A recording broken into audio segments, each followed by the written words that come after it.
Hi, Larry Whittington. Welcome again to Alpha 101 Survival. Today I want to talk about a couple different firearms. Some are suited, I think personally all three of these are suited for concealed carry. Okay, remember, to get your concealed carry permit, you have to find a certified concealed carry instructor. And also, a lot of times these instructors will also have secondary classes to sort of teach you some home defense, some draws, and some ways to better instruct you on how to use this firearm. And if you do purchase a firearm, I recommend that you become a member of the NRA and that you go to the range at least once a month. That's what I try to do. I try to take all of my guns to the range, and I try to at least put 25 rounds. Honestly, I like to put 50 through each month, which can be a little expensive. But if you buy cheaper ammunition for practice and you have your good ammunition for, you know, your home defense or your personal defense, that's what I recommend. So, anyway, first one I'm going to go over is the 9mm Cal-Tech P11. I absolutely love it. The sun is a little off for me right now, so you can see it. It has one hell of a pull on the slide. The trigger pound, 9-pound trigger pull. For safety's sake is the reason I bought this. It has no external safeties on it, none whatsoever. The safety is the trigger pound, the trigger pull, it's 9 pounds, and the pull of the slide. And also, you can have a round in the chamber, because this weapon is specifically designed for concealed carry. You can have a round in the chamber, you can slap it, you can beat it, you throw it off a building, you do whatever, and it's not going to go off. Not 100%, but man, 9 pounds. You gotta have a small animal or something standing on this thing to get it to go. And the thing I really liked about it was my 8-year-old son cannot pull this back. Like, he shakes. He's like shaking all over trying to pull it back. Same thing with both hands. Trying to pull with 2 fingers. He can't do it. Also, one thing I recommend are these little safety boxes you can set on your nightstand. Has a 4-digit code. You punch it, spring loaded, pops open. You can grab your firearm and go to protect your home and protect your sovereignty and your property and your children and your family. You're entitled to do that. The second one I want to go over is a Bursa 380. Love it. Beautiful firearm. This takes nothing to pull back. Trigger pull, non-existent. Like, non-existent trigger pull. So this weapon I keep locked up. It's in a box. I don't want my kids anywhere near this thing. But like my father taught me, he taught me from the day I was 1 year old with firearms. He instructed me to be safe, not hurt anybody, so on and so forth. I was in the military for 10 years. It's different. I was defending myself and my friends. So anyway, the next one I want to go over. Dun, dun, dun, dun, dun, dun, dun, dun, dun, dun, dun, dun, dun. Jesus criminy. 45 competition model. My God, look at this thing. Isn't it beautiful? Look at the compensator on the end. It looks like it's out of that movie Equilibrium. You know, with Batman. He played Batman. As soon as I remember, I'll shoot his name out there. Sorry, buddy, I didn't mean to forget your name. I just remember you Batman from now on, and the guy from Equilibrium. Anyway, it's got a hog grip. Trigger pull on this thing, non-existent. Do not want my kids anywhere near this freaking thing. The slide, non-existent pull. It's designed for competition. Your trigger pull will make your rounds go left, right? It's competition model. It'll make your rounds go left. And plus, the throwback, the reason it's so smooth, less recoil. Compensator, same thing. The gas escaping from the end of the barrel as it's coming up pushes it back down. Because in competitions, typically you're putting multiple rounds down range. You know, it's not single rounds. You're looking for accuracy, not speed. Remember, firearms, smooth is fast. It's like arts and crafts, man. James Bond, mad skills. He had some serious arts and crafts going on, right? Okay, those are the 3 firearms I want to go over right now and my recommendations for them. I did receive a comment on one of my videos from Smith 25661, and he made a great comment. letting the parts mate. And what he means by that is I've had several jams with lower grade ammunition through this weapon, okay? We're talking, say Remington, $15 a box for a box of 50, which are not bad ammunition. Don't get me wrong, Remington, make great ammunition. Also, he makes a really good point, and thank you for your comment, is that once this thing gets broken in, great firearm. You can feed this thing anything. It's hungry at that point, right? So, anyway, I really love this. This is specifically designed for concealed carry. I think it's a great firearm. Just love the crap out of this thing. I think it would be great for a backup weapon for law enforcement, so on and so forth. Etc., etc.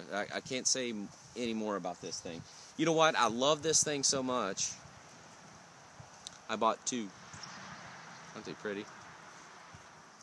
This one is named after my son, Sebastian. This one is named after my son, Gabriel. And I know what you're thinking. They look the same. How do you tell them apart? Well, how do you think a parent tells their kids apart that are twins? I know my firearms. All right? Plus, there's serial numbers on the back. I didn't mean to point that at my face. I just know it's not loaded. All right? You just need to know that. That's the other way, too. So, if you can't tell your twins apart, then get them serial numbers. All right, so there you go. Those are the 3 weapons I went over that I highly recommend for, I think, concealed carry are appropriate. Also, I want to go over why I'm wearing these weird carpal tunnel gloves. Is that, for one, this little guy has a 9-pound trigger pull, and its recoil is, the next morning I woke up, my wrist hurt. I put 50 rounds through one of them, and it just hurt my wrist because all that recoil, because it's such a light weapon, remember, the bigger the weapon, the more it absorbs the recoil, went all the way back into my wrist. And if you've ever seen slow-mo videos of people firing a pistol, you'll see the shock wave go through their muscles and it'll be waving. So all that pressure was going against my on-end radius attached to my wrist here. So my wrist was really sore. It took 3 days for it to go away, and I was like, well, I started thinking, and I was like, well, I bet you carpal tunnel gloves would work for that. So I went and got some just to strap down and put them on. I dyed them black. Remember, I was an art major, so I didn't like the skin tone. I thought it was kind of creepy looking. So there you go with that. For women, I'm not trying to be sexist or anything, but the old saying, size does matter. You're right. I mean, in some cases it does, unless you know how to use your firearm. It matters for recoil. And let me tell you why. One thing that will turn a woman off to a weapon when she's trying to learn how to get a concealed carry permit to defend herself, which I highly recommend. I think every single woman on the face of the planet should carry a weapon. They're more likely to become a victim of a crime than a man. All right? I went over non-lethal, so check that video out too. And any women that are interested on how to defend themselves, okay? All right. Now, boom. Women, take off the compensator, of course. This is the kind of weapon you should carry in your purse. Big enough to fit in there. And the reason I say that is it's heavy. All recoil. So let's just say you're a woman and you do carry this on your purse and you know how to shoot it. That's fine because it's small. I get that. That makes perfect sense. But when you go to the range, and let's say you're a first-time weapons purchaser and you want to get your wife to learn how to shoot, get something like this and let her shoot it first so she gets comfortable, because it's going to absorb the recoil, and plus its weight. It's perfect. It's competition. It's perfectly balanced. And not only that, it's easy to pull back, so that's not intimidating. Trigger pull's fairly easy. And the compensator brings it back down so you can get better accuracy. So, for a woman, I don't really recommend this one, so to speak. I recommend this. Easier to pull back. Trigger pull is non-existent. Non-existent. So, and plus the recoil on a Bursa, because if you notice, like between the Cal-Tac, this part's a composite, right? It's designed to be lightweight. The top part, there's machined aluminum parts in there and everything. It's like it's got a specific use.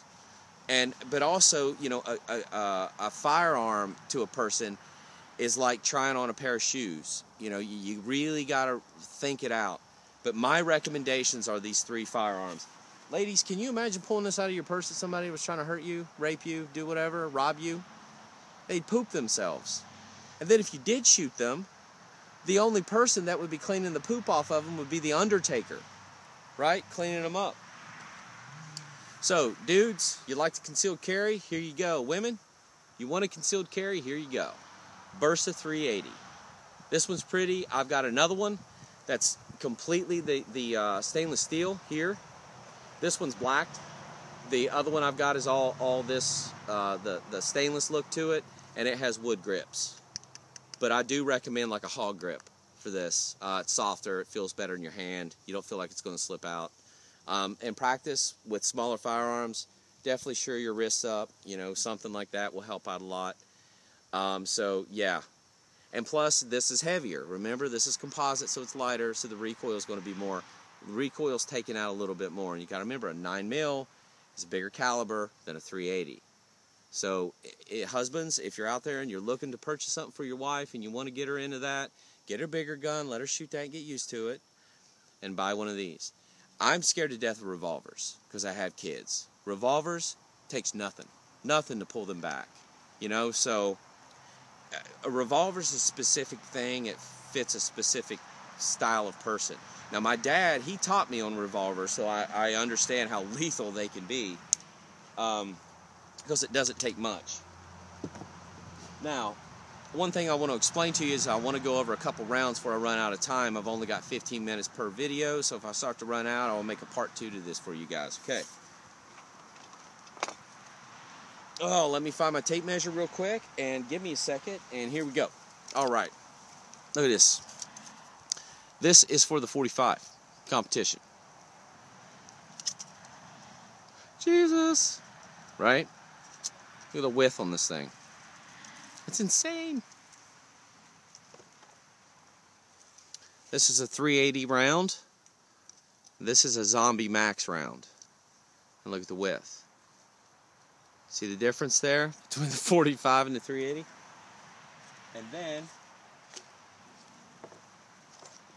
oh God, where did I had it here.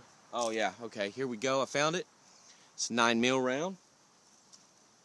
These rounds I love, and I'm going to tell you why. Here's the length.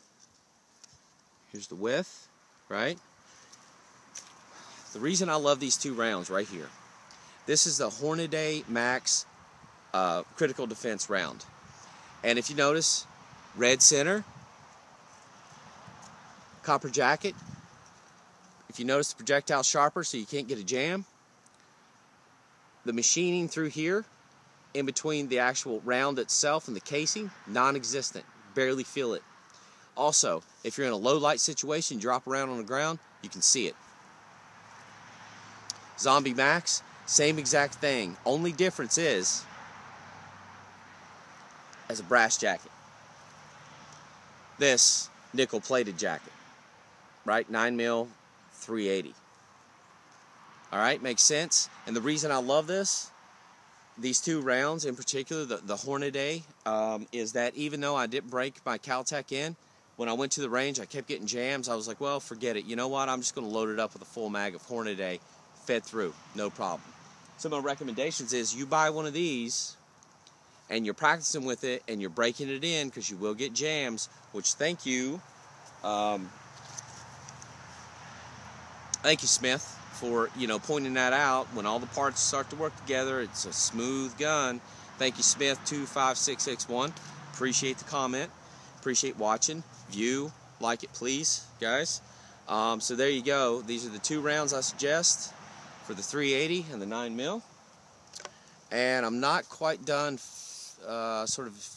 explaining this to you, so I'm going to make a part 2 later.